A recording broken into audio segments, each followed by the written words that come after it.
vaata, kui head ma endale tahvli tegin. Nüüd saan kohe kasutada, kui on midagi joonistada vaja. Joonistasin välja, mida me ise kutsume ketiks. See on kinnisvaraturg, hästi lihtsustatult. Ja ma näitan, miks tänases hindade languse tingimustes ei ole, kui oled elukohta vahetamas, ei ole niivõrd oluline allahindlus või hindade kukkumine, vaid oluline jälgida, et järgmine tehing saaks tehtud. Sest see on ju see, kuhu sa liikumas oled. Mudel muidugi ülilihtsustatud. Ma olen siin veel mingeid paneelika hindasid kasutanud, aga mõte jääb samaks. Ja kui me kinnisvaraturgu vaatame, siis liikumine toimub väiksemast suuremasse. Enamjaolt, no üliharva, kui mingi vastupidi liikumine toimub. Võib-olla mõni vanem inimene peab suurema elamise väiksema vastu vahetama või mingid lahkuminekud, aga üldiselt 2 müüakse, 3 ostetakse, 3-4 ridakas maja ja nii edasi.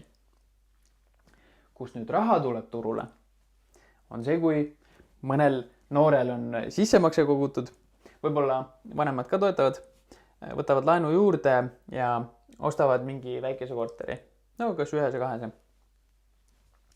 Kõik ülejäänud tehingud sõltuvad eelmisest. Et see 2 tehing tehtud saaks, peab 1 olema müüdud. Tema saab siit müügist sissemakse kätte, et minna võtta veidi suurem laen välja. Kui nüüd sina oled kuskil siin ketis ühte elukohta teise vastu vahetamas, sul ei ole praktiliselt vahet, mis hinnaga sa müüd. Jah, hinnad on langenud, sa saad enda omast natukese vähem kätte, aga uus on ka soodsam. Sul on isegi lihtsam uuest allahindlust küsida samas mahus, sellepärast et see on protsentuaalselt väiksem allahindlus. Ainus, kus ma täna kaasa tunnen, on see, kui on vaja müüa, et puhtalt rahasse liikuda. No võib-olla mõni tühjaks jäänud korter, mis on vaja realiseerida ja investorid. Et see on see, kus me täna enda klientidega rabeleme. Meil on endal ka üks korter, mis on praegu remondis, mõtleme, et mis sellega teha, kui valmis saab. Kõik ülejäänud, ainus, mis siin on jälgida, on see, et sul oleks sissemakse olemas, et uude edasi liikuda.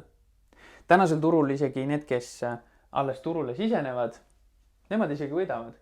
Sa saad sama raha eest rohkem korterit ja sul on tulevikus rohkem siis, mis seal kasvada võiks oma kapitalina. Kõige nutikamad omanikud on seda ketti juba kasutanud. Mul ka esimesed tehingud juba tulemas siin uuel turul, kus me olemegi fokusseerinud läbirääkimistel uuega. Me saame sealt enda jaoks puhvri, läheme teeme hinnaga.